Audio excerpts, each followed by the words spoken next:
This will be a free-flowing speech on presence. Presence, absence. Presence is something that we feel during déjà vu, during the persons that are close to us, even when we feel the presence of the nightmares, of the shadows, something undefined when we go to sleep and are afraid, something that we are in the middle of the forest at night when we walk through it. We may feel the presence, the omnipotent presence scattered through many entities, through many nightmares, through many nighters, creatures of the forest that we cannot see, and animals. Is it a crack in the forest that makes us afraid? Is the omnipotent presence of the eternal forest that makes us tremble? We as human beings are solar beings. That is, we barely crawled out of our caves, afraid of the moon and night hunts, barely to find ourselves in the middle of a city, neon lit, light everywhere, street lamps, and we think we mastered the night, having our joys and splendors in the middle of the tide of the mother Nyx. Well, but it is not about darkness or the night. When you find all the light and all the illumination that guards you and guides you forward, because the night is the great teacher. Is it Hiref, that Welsh word, the longing for something, for the stars, for union with divinity, with the nightly starry skies? Perhaps the womb of the stars, as we crawl out into the light of the day from the wombs of our mothers. Death is another womb. It decides where you be born, into the ethereal worlds, back to animal worlds, into hells, or into greater, much greater celestial realms. So presence. The presence of our close ones, the loved ones. We know the presence of people around us as we walk through the streets of a city, but they're anonymous. This is the denied presence. They are not existent to us until we get to know them, tame them, sometimes worship them as our loved ones, sometimes endorse them, embrace them. They are their closeness, so there's the presence, the absence, and the proximity of it all. Do I feel present in this room? I'm detached. I feel as if a mask would be speaking.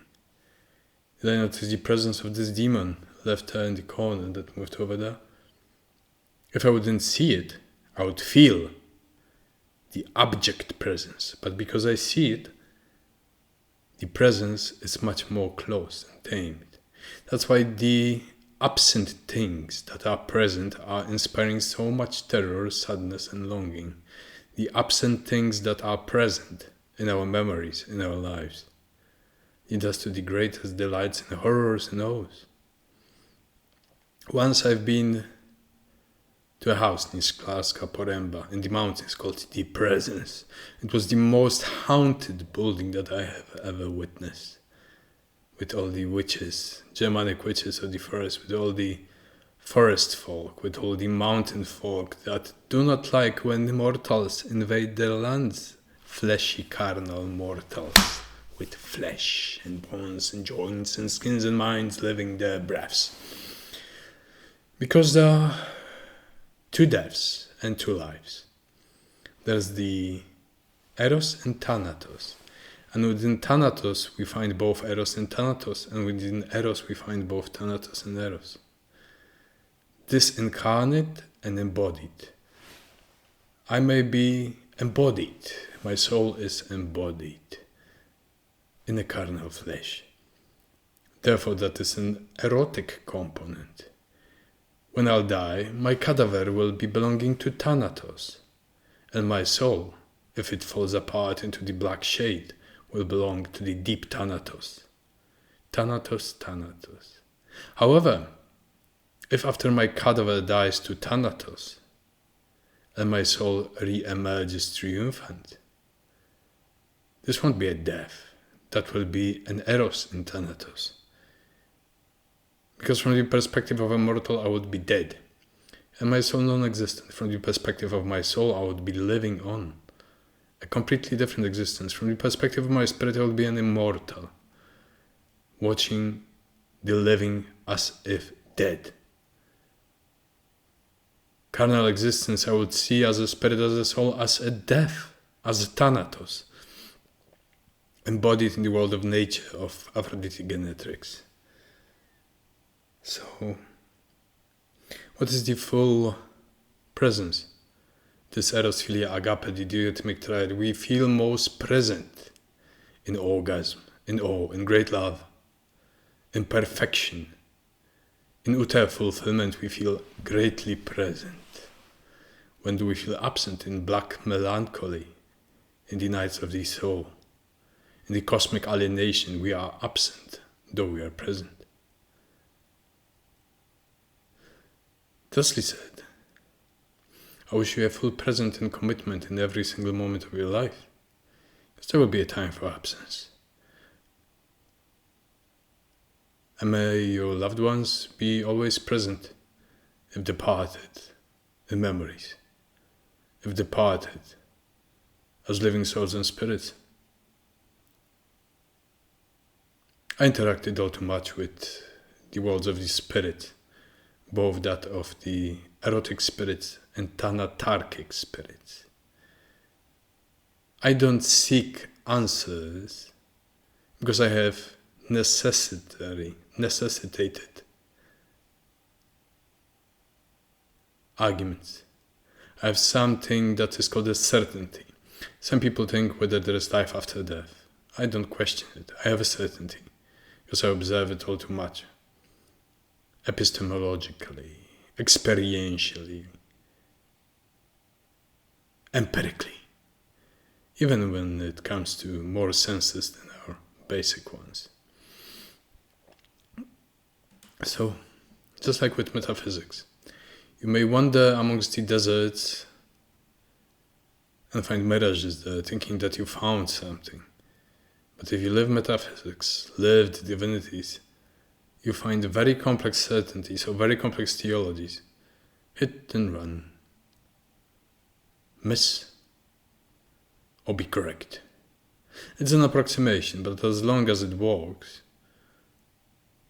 for you to take fortunes, fates, beyond death, in your own hands, supported by the gods, then that is perfectly sufficient.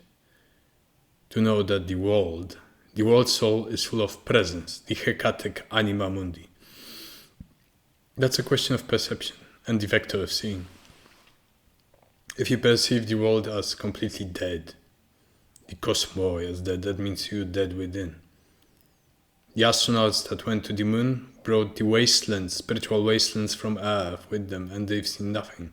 One of the astronauts heard, Apollo 10 mission, divine choirs and songs of our muses, of Selene.